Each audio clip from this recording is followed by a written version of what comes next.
আসসালামু আলাইকুম সবাইকে গরিবের রান্নাঘর থেকে। এই যে আজকে আমার গাছ থেকে পুঁইশাক পাতা, তারপরে যে লাউ পাতা, কুমড়া পাতা, এরপরে যাই আমার গাছের বেগুন, আমার গাছের কাঁকরোল, মানে সব নিয়ে ফেলছি। কেননা আমার এখানে কাজ ধরছে মালিকে, ওই কারণে আমি আজকে একটা শাক দিয়ে নতুন একটা রেসিপি করলাম। যদি আপনারা খাইতে ইচ্ছা করে এভাবে খেয়ে দেখবেন। আমার মাছের থেকে শাকটা এত মজা হয়েছে সেটা আপনাদেরকে বলে বুঝাইতে পারবো না। মানে কালারে, মানে স্বাদে, মানে কিভাবে বলবো আপনাদেরকে, কিভাবে না খাইলে এটা বোঝা যায় না। এভাবে এত মজা হয়েছে, মানে সবগুলা গাছের থেকে নিছি আমি।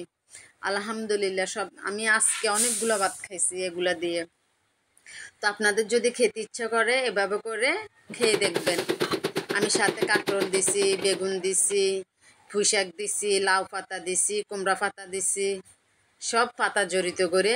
আবার একটু চিংড়ি মাছও দিছি। এখন এখানে আমি একটু নিছি, আমি রুই মাছ দিয়ে ঝোল করব।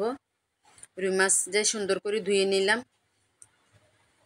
এই যে সুন্দর করে ধুয়ে এগুলারে মশলাটা আগে কষাই ফেলে, আমি আজকে মাছটা কষাই রান্না করতেছি। আজকে বলতে কি, আমি কষাই মাছ বেশি খাই। আপনারা আমার ভিডিওগুলো দেখলে বুঝতে পারবেন। আমাদের বাসায় আমরা সবাই কষানো মাছটা খাই, কেননা আমাদের এদিকে বেশিরভাগ জেতা মাছ পাওয়া যায়, মরা মাছ এদিকে একদম খুবই কম আনে। ওই জন্য আমি মাছগুলো বাজি করি না, মাছগুলো এভাবে কষাই রান্না করে। যে এখন শাকগুলা বসাবো, শাকগুলার জন্য একটু পেঁয়াজ কাঁচামরিচ কুচি দিয়ে দিলাম, এটার সাথে একটু রসুন বাটা দিয়ে দিলাম, এখন একটু মরিচের গুঁড়া দিয়ে দিলাম, একটু হলুদের গুঁড়া দিয়ে দিলাম। যে চিংড়ি মাছগুলো ভালো করে আগে আমি ধুয়ে নিছি, ভালো করে ধুয়ে যে শাকগুলো আগে ভালো করে ধুয়ে নিছি, এটা দেখলেই বোঝা যায়।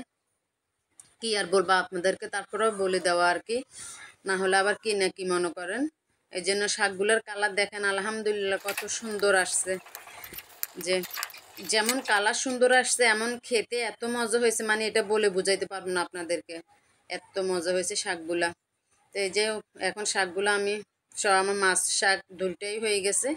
এই যে যদি মনে হয় খাইতে, খাইয়ে নিয়েন এভাবে করে। মাছও খুব মজা হয়েছে। পর্যন্ত সবাইকে আল্লাহ হাফেজ।